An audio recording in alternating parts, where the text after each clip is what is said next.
Hernán, hablan un poco primero de cuáles son las áreas en las que tú te has manejado jurídicamente y Sí, para que la gente pueda tener un contexto acerca de ti antes de que entremos al mambo de una vez. correcto. Fíjate, yo fui servidor público en un momento determinado. Trabajé para la Procuraduría General de la República. Fui abogado litigante desde allá. Ya yo no soy servidor público, estoy en el ejercicio privado. Desde acá, pues nos desenvolvemos en el área de derecho administrativo, derecho civil, asesoramiento a personas que tienen problemas con deudas bancarias. Le decimos cómo defenderse de esas oficinas de abogados que los llaman, que los torturan, que los demandan, se presionan. Los asesoramos en aspectos de contratos con esas constructoras, los asesoramos en cuanto a las cláusulas, en cuanto a esas compras de apartamentos en planos. Entonces, en ese sentido, nosotros nos desenvolvemos derecho civil, laboral, administrativo y derecho inmobiliario per se. Entonces, en ese sentido, pues nosotros damos las órdenes del público. Hernán, te voy a hacer una anécdota, así, para que tú la escuches casi como si fuera un cliente planteándote un caso. Un amigo mío, que vive vecino de aquí, vio una de esas ofertas fabulosas para comprar una unidad, un apartamento en Punta Cana. Dicho apartamento, en plano, obviamente, estaba en la fabulosa oferta de cerca de $90,000. Firma, comienza sus pagarés que están en construcción, su acuerdo de pago para el porcentaje que tiene que cubrir, y como a la tercera o cuarta cuota lo llaman que el apartamento subió como $20,000 o $30,000. Porque los materiales subieron, el COVID, la guerra de Ucrania, ya tú sabes, 10,000 excusas. Entonces él dice, no, porque se estaba arropando hasta $90,000, que era donde le alcanzaba, ¿verdad? Él no puede asumir $30,000 más. Entonces la constructora le dice, no, pues entonces si usted no puede, le devolvemos lo que usted ha dado hasta ahora, menos una penalización, y se lo venden a otro al precio actualizado. Sí.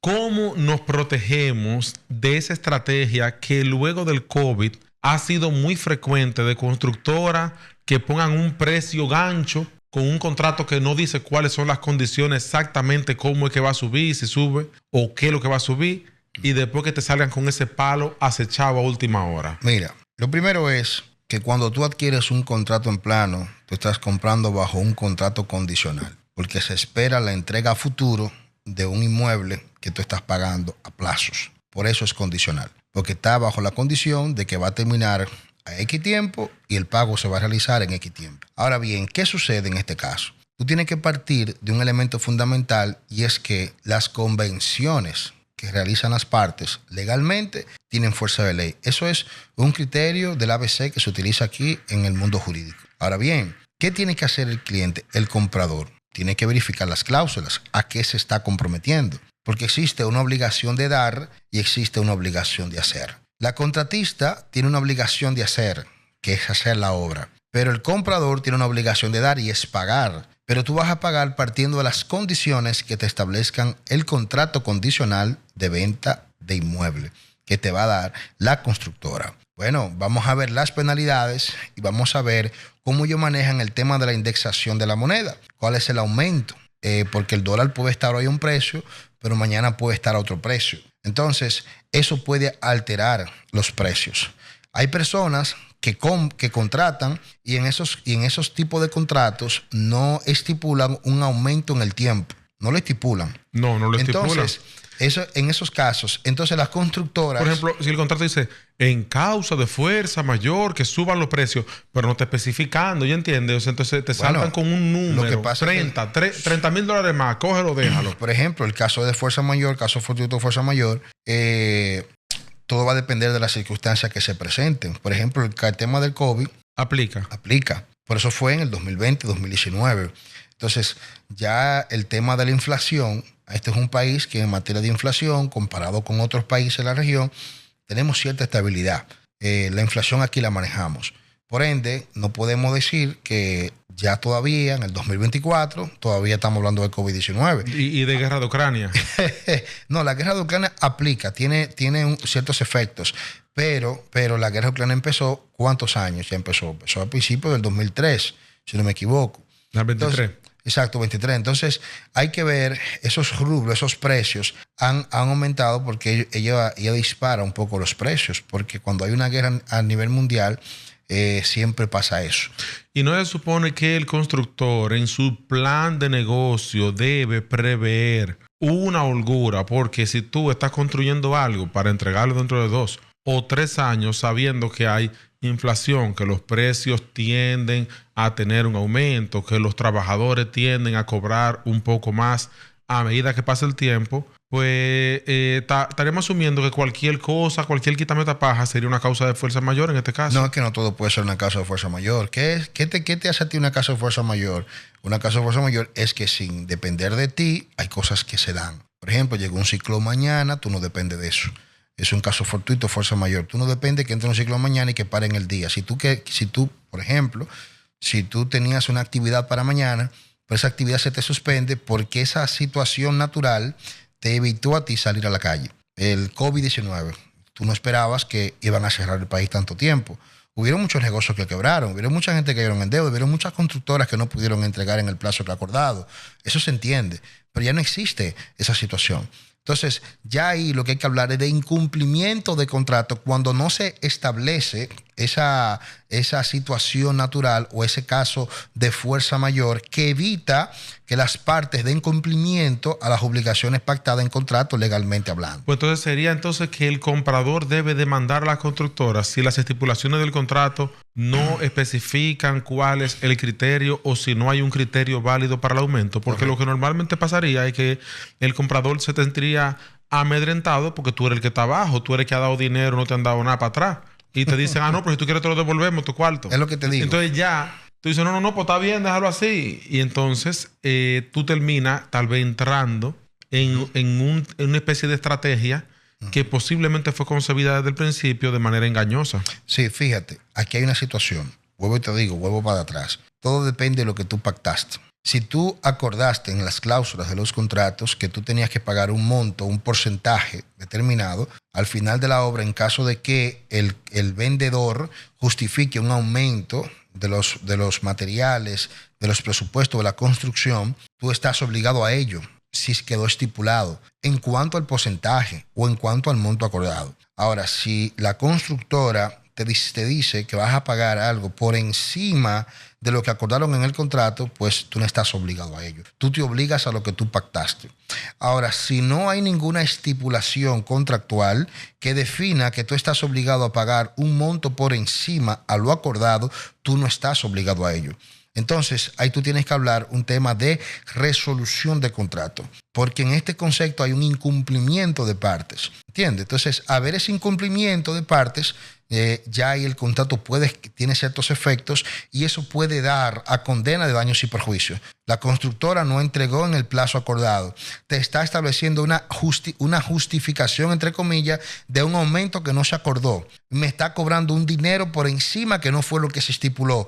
Yo no puedo atarme a lo imposible. Yo me estipulé a esto. Entonces, es una pelea que sería fructífera, que valdría la pena. Es un caso que tú cogerías. Depende. Es un caso que no es a darle larga, esta audiencia la movieron para dentro de 3 meses, un cumpleaños, una tortura, la gallina, Mire, la piedra con el huevo. Yo soy de criterio que es mejor un mal arreglo que un gran pleito. Y no solamente desde acá se lo digo a los vendedores, sino también a los compradores. Porque en una vida comercial pasan situaciones. En una vida de negocios, en el día a día, siempre pasan situaciones. Usted se levanta de su cama pensando otra cosa, pero el día termina en otra. Entonces, si usted va a tirar un pleito y usted entiende que tiene la justificación, pues yo le digo, estamos aquí para defenderlo. Ahora bien, si se puede crear la negociación para que se cree un punto medio, un ganar-ganar entre las partes, pues también estamos aquí para crear una negociación. Pero si usted me pide a mí, ¿qué yo recomiendo? ¿Qué tú recomendarías? Buscar la manera de que se negocie, tanto de la constructora como de los compradores. O sea, crear una media, por ejemplo, podría ser una media del precio. Claro, tiene que haber una negociación. ¿Por qué? Porque aquí lo que se quiere es un resultado. Usted lo que quiere es su apartamento y la constructora lo que quiere es su capital. Entonces, usted no hace nada durando 4 años en un tribunal, la constructora con una obra parada y sin la inyección del capital. Aquí lo que se necesita es la negociación. Entonces, a veces es bueno perder un poco y ganar otras cosas. Eso como los médicos. Los médicos, cuando te van a medicar algo, saben que ese medicamento puede afectarte una parte de tu cuerpo, pero evalúan cuál es el nivel del daño que te está afectando. Sí, sí hay una evaluación de riesgo. Una evaluación de riesgo. Bueno, el riesgo se puede tomar porque si se daña un poco esto, pero se va a salvar esto. Entonces, con esto, es más importante. ¿qué es más importante? Entonces, eso pasa también en el mundo de los negocios y más en materia jurídica. Bueno, yo voy a durar 3 años litigando un proceso de un apartamento que me costó $100,000. Déjame transarme. Ahora, si tú estás hablando de un apartamento que me costó $500,000 o $1,000,000 o una propiedad. Tú te transas ahí un par de años y hay que durarlo. Sí, porque ya es un dinero considerable. ¿Me entiendes? Ya ahí tú tienes que saber que tú tienes un interés mayor, porque todo va a depender también de lo que tú tienes en juego, todo lo que tú tienes en juego. Entonces tú partes de ahí y tú ves entonces en cuánto al tiempo se vale la pena invertir ese tiempo. ¿Sería recomendable entonces, por ejemplo, que una persona que va a comprar un apartamento en plano o cualquier tipo de propiedad inmobiliaria, antes de firmar, le presente, o sea, pida una asesoría legal con su abogado de cabecera, ¿verdad? Léeme eso ahí, aunque te cobre por su asesoría. Léeme eso ahí. Las personas, y más en este país, no creen abogados. Y muchos han entendido que los abogados tienen una mala fama. No los culpo. Pero, oye, y tienen una mala fama. No. No la tienen. Fíjate, ahí en estos tiempos hay una generación de abogados jóvenes que venimos ya, una generación que ha venido cambiando eso. Ya nosotros no estamos en el ejercicio solamente por dinero. Hay algo que es mucho mayor a eso. Y el prestigio vale más que el dinero. Yo aquí no estoy solamente por dinero. Aquí el prestigio profesional, el buen nombre, para mí tiene más peso que el dinero. Entonces, esa nueva generación de abogados que está surgiendo ahora es la que se está imponiendo. Entonces, ¿qué tienen que hacer los clientes? Como pasa con los médicos. Pongo a los médicos porque tienen una similitud. ¿Qué se debe de aplicar en medicina? La medicina preventiva. ¿Qué se tiene que aplicar en el derecho? Las acciones legales preventivas. Antes de usted comprar, vayan de un abogado, páguele su tiempo, páguele el tiempo que está invirtiendo y asesórese, pregunte y sepa dónde usted se va a meter. Porque a la hora que usted firme un contrato, ya usted se obligó y usted tiene una obligación que tiene que cumplir. Y si no incumple, puede ser susceptible a ser demandado. Tanto la constructora como a la persona que compra. Pero en este caso, la persona que compra, que es la parte más vulnerable, tiene que asesorarse. ¿Entiendes? Fíjese que ahora hay unas acciones por ahí de personas que compraron a una constructora unos apartamentos que no era cierto. Y entonces el tipo lo estafó. El dueño de la constructora los estafó a ellos. Entonces, estas personas son muchas personas que se han quedado en el aire con un dinero que pagó. Entonces, para eso usted busca un abogado para que haga una investigación. Porque ¿qué es lo primero que usted tiene que investigar al momento de comprar un inmueble? Usted tiene que validar el estatus de ese inmueble, el estatus jurídico de ese inmueble. Usted no puede comprar sin saber si es verdad que ese vendedor es el propietario de ese inmueble. Y si yo voy a una oficina de abogados para asesorarme, con los datos que ellos dan en ese contrato preliminar, ¿es posible determinar la veracidad de esos datos? Claro. Basado en la parcela tal, número tal, del catastro tal, porque, de que yo por ejemplo, si vamos a un tema de un apartamento, proyecto de apartamentos, a ti no te van a dar certificado de título, sino constancias anotadas. Esa es la única excepción a la regla que hay en ese término, porque ya las constancias anotadas han sido eliminadas. Pero en materia de apartamentos, en cuanto a temas de condominio, sí son permitidas. ¿Entiendes? A partir del 2009, 2008, eso quedó establecido en una resolución.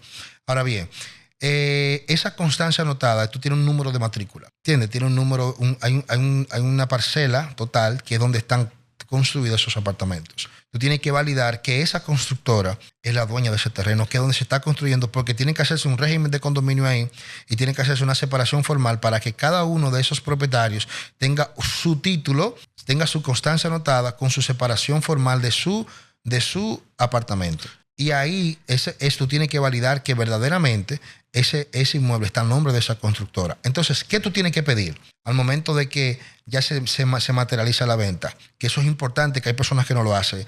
Si ya terminaron y te van a entregar el inmueble y tú hiciste el pago, hay muchas personas que solamente se van con el acto de venta. Tienen que entender que las constructoras son sociedades comerciales, son personas jurídicas. Y solamente con la firma del representante no es suficiente. Usted necesita el acta de asamblea que autoriza la venta de esa constructora, la cédula de cada uno de ellos junto con el acto de venta, porque eso es lo que le va a permitir a usted, cuando vaya a hacer su proceso de traspaso, en caso la constructora no lo haga, ¿entiende?, materializar o viabilizar su proceso de transferencia. Bueno, tú estás hablando ahí del caso de una persona que saldó la totalidad sin tomar una hipoteca. Sin tomar... Porque exacto. el que toma una hipoteca ya tiene que llevar al una banco, serie de documentación que el banco le requiere, que posiblemente sea esa misma o más, incluyendo tasaciones y demás. Y ya el banco es que verifica con su equipo legal el banco de que eso esté en orden como para hacer un préstamo, exacto, en nombre de esa propiedad en garantía. El banco, existen varios tipos de compra. Tú compras a través de un banco, un contrato hipotecario. Tú compras a través de una entidad financiera, que no sea un banco, una financiera, compras. Cuando tú compras bajo una institución, que yo le sugiero a las personas que nos ven que lo más viable es comprar a través de un banco. Es lo más viable, tú tienes más seguridad ahí. Aunque tenga tu cuarto arriba. Sí, sí, sí. O sea, por ejemplo, tú podrías, vamos a poner que lo que te falta por saldar es 7 millones, ¿verdad? Sí. Y tú vamos a poner que lo tienes. Sí. Te sale más seguro coger un préstamo del dinero que ya tú tienes para asegurarte que el banco depuró y limpió eso. O sea, es como si en esta forma tú estuvieras comprando un aval legal a través del banco. Sí, porque el banco no va a desembolsar hasta que no vea que la documentación legal está completa y viable. Ahora, si usted va a comprar porque nos pasó algo similar con alguien que llegó a nuestras oficinas, que compró cash y no tenía esas documentaciones. Entonces tuvimos que hacer meses haciendo todas las acciones legales del lugar para poder darle un resultado, y al final, gracias a Dios, terminamos dándole el resultado. Entonces, al que compra cash, tiene que asegurarse de que esa constructora le entregue esos documentos y buscarse un abogado de confianza, buscarse un buen abogado, porque hay abogados. Yo entiendo a muchas personas que ya perdieron la credibilidad en muchos abogados, porque hay abogados que tienen manejos incorrectos, pero vemos mucho que tenemos manejos correctos. Hay una nueva generación de togados, de jóvenes que hemos salido de las universidades, que ya tenemos 10 años en el sistema, 15 años otros, que aquí no estamos corriendo solo por dinero. Yo digo que el prestigio y el buen nombre vale más que el dinero. Aquí y en la luna. Esto no es todo. Esta es solo una porción de un capítulo completo. Así que si te gustó este contenido, accede a la descripción para que encuentres el enlace y puedas ver el podcast completo de donde fue extraído este clip, para que no te quedes sin los verdaderos códigos.